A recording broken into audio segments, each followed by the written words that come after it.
Alright guys, welcome back to Cheatham Street Relics. So Saturday night, and we are back in Camden, Tennessee at Domino's Pizza for supper. So we got a large pepperoni pizza for supper tonight here at the Domino's in Camden, Tennessee, right next to Burger King. And then there's nothing on this side. There's no service station that's out of business.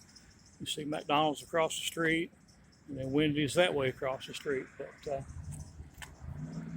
nothing bad to say about this place for sure. Dining area was very nice and neat and organized and clean. And I actually knew one of the guys that worked in there. I went in to get my pizza and he said, "Here you go, it's taken care of." I thought, how can you beat that? How can you beat that? Guys, that's just the way it is. We live in a small community, small town. You know a lot of people. We take care of each other. Here. So obviously good rating, 5 stars for Domino's Pizza in Camden, Tennessee.